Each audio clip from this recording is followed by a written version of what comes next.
මේ අපේ මේ දඹදෙණි යුගය ඇතුලේ දඹදෙණි යුගය ඇතුලේ මේ විශේෂිත අස්නක් ලියවෙන දඹදෙණි අස්න සහ මේ කඳවුරු සිරිත. කඳවුරු කියලා කියන්නේ චාමර මේ දඹදෙණියට අපි කඳවුරු නුවර කියලා හඳුන්වන්නේ දඹදෙණියමයි. ඒ කියන්නේ ඒ කාලේ භාෂාර්ථය වෙලා තියෙන කඳවුරු නුවර කියලා අපේ පසු කාලීනවත් හඳුන්වලා තියෙන අපේ දෙකම භාවිත කරනවා. කඳවුරු නුවර කියන එක තියෙනවා. ඒකට දඹදෙණි අස්න සහ මේ කඳවුරු සිරිත කියන එක විශේෂයෙන් මේක අපිට වැදගත් වෙන්නේ මේ ලංකාවේ අවසනාවකට ලංකාවේ මේ හරි පිටපත නැහැ මේ හම්බ වෙන්නේ. නමුත් අපේ මේ ශ්‍රීමත් ඩී.බී. ජයතිලක මහත්මයා මේ 1929 දී තමයි මේ කඹුරුතියේ ධම්මරතන හාමුදුරුවොත් එක්ක එකතු වෙලා මේ ඔහු විසින් නිර්මාණය කරන විසුද්ධි මග්ග සන්නසේ කොටසකට මේ කොටස එකතු කරන දඹදෙණි අස්න සහ කඳවුරු සිරිත.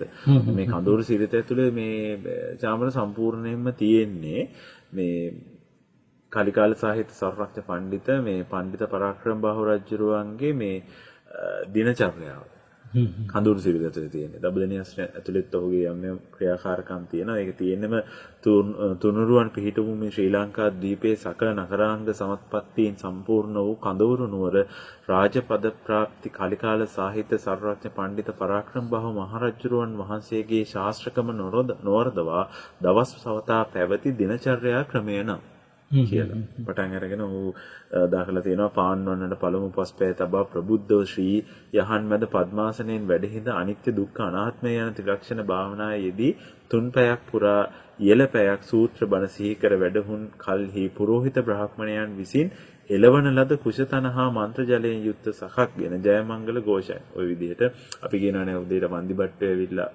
හැරවනවා කියලා. හැබැයි මේකේ එහෙම දෙයක් සඳහන් වෙලා නැහැ. රජුරුවම මේ උදේ පාන්දර හැරෙනවා. ඒ වගේම මේ අපි කියනවානේ මේ පෙරවි බමුණන් විසින් දුන්න මන්ත්‍රාෂ්ටකගෙන මුඛදාන කොට කියලා ආදි වශයෙන් මේ රජුරුවන්ගේ මේ දිනචර්යාව. ඒ විතරක් නෙවෙයි රජුරුවන්ගේ ආහාර පිළිබඳව ආහාර කොච්චර ව්‍යංජන ප්‍රමාණයක් ව්‍යංජන මේ විශාල ප්‍රමාණයක් අපි කියනවා ව්‍යංජන මේ විශාල ප්‍රමාණයක් රජුරන් තියෙනවා කියලා. අපි වගේ රජුරෝ මේ චාමර මේ එකපාරට හොදි ඔක්කොම දාගෙන අනාගෙන කන්නේ නැහැ ව්‍යංජන. එතකොට මේ සාමාන්‍ය අපි රොබර්ට් නොස්ගේ 10 හෙළදව ග්‍රන්ථය ඇතුළත මේක තියෙනවා. විශේෂයෙන් මේකෙත් තියෙනවා. මේක නම් තියෙනවා ව්‍යංජන 300 ගණනකට මේ ආසන ප්‍රමාණයක් රජුරෝ නිර්මාණය වෙනවා කියලා.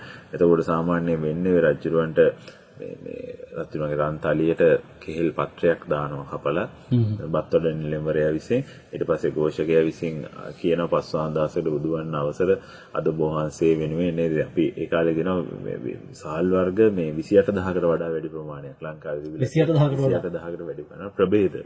හරි. එතකොට අපි කියනවානේ සාලි විහි කෑදෑස කංගු වරක දූම ඒ ආදි වශයෙන් දැන් අපිට අවසානයේ තුරුන් මේ සුවඳල් වගේ හිම වීතිකත් කරනවා. ඒකත් මේ අපි ප්‍රභේදන මන් දන්නේ අපේ මේ කුෂිකර්මයක් තියෙනවා. ඊට පස්සේ අපේ අභිජන මධ්‍යස්ථානත් පරිශන මධ්‍යස්ථානත් හොයාගත්ත මේ පිටරටින් එන සාම්පල්යක් බලනවා මිසක් අපේ මේ තියෙන ටික අපිට ඉස්සරහට අරන් යන්න මම හිතන්නේ මෙච්චර මේ 28000ක් ඕනේ අඩු ගන්න මේකේ 28ක් තෝරගෙන මේ යන්න පුළුවන් නේද? ඉතින් රජුරවන්ට කියාගෙන යනවා අද තියෙන හාල් වර්ග මේවයි කියලා. රජුර අතින් සංඥාවක් දෙනවා Tamanට අවශ්‍ය අපි තුමු සාලි කියලා.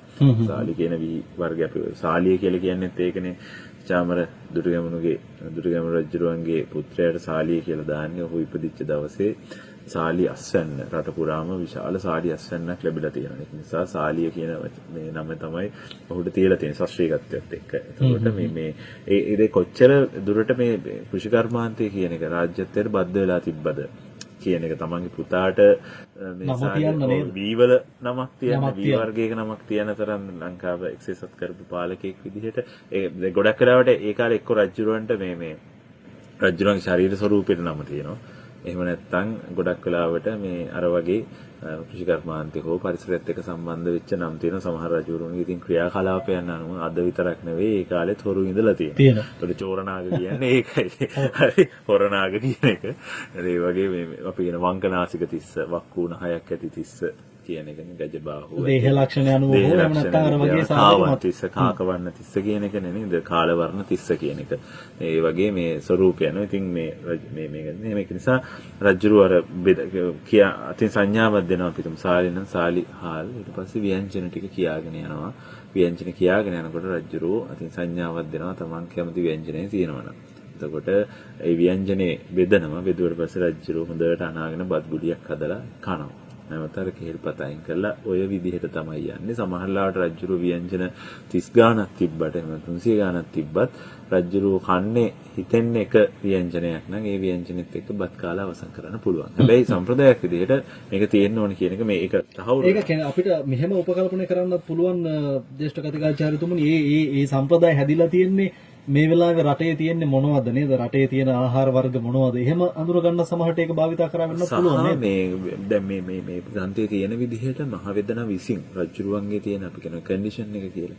රජුරුවන්ගේ තියෙන ශරීරයේ කන්ඩිෂන් එක අනුව එයාගේ තියෙන රෝග වෙන්න පුළුවන්. එයාගේ යම් දිරවීමේ අපස්ථාන ඒවට ගැළපෙන විදිහට තමයි මේ මෙනු එක හදන්නේ.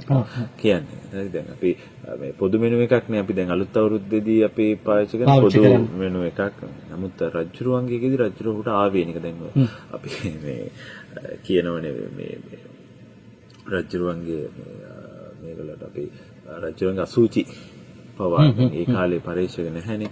ඒ නිසා රජුරුවන්ගේ මේ අසුචි පවා මේ පරීක්ෂණ කරපු කට්ටිය ඉඳලා තියෙන රජුරුවන්ගේ මේ ඒ කාලේ අපි කියනවානේ මේ නමක් කියන උන්ට මේ මට නම එන්නේ නැහැ වෙලාව මතක් වෙයි අපිට ඉදිරියේ. එතකොට මේ ඒ අසුචි පව පරීක්ෂා කරනවා. මොකද මහවැදනට කියන්න ඕනේ අසුචිගේ ස්වરૂපය කොයි වගේද මේ ඒ ආදී වශයෙන්. ඒ නිසා මේ ටූල්ස් පාවිච්චි කරන රජුණන්ගේ ඒක අපේ විතරක් නෙවෙයි යුරෝපයේ රජවරුන්ගේ ඒ ටූල්ස් පාවිච්චි කිරීම සඳහා වෙනම නිලධාරියෙක් පත් කරලා ඉඳලා තියෙනවා. මේ ඉතින් ඒක නිසා මේ ඔහු මේ රජුරුවන්ගේ බල්ලා තමයි මේ මෙන්න එක හදන්නේ. ඔබ කියනවා වගේ ඉතින් ගොඩක් වෙලාවට රජුරුවන් එකත් වෙන්න සමහරට පුළුවන් වෙන්න පුළුවන්.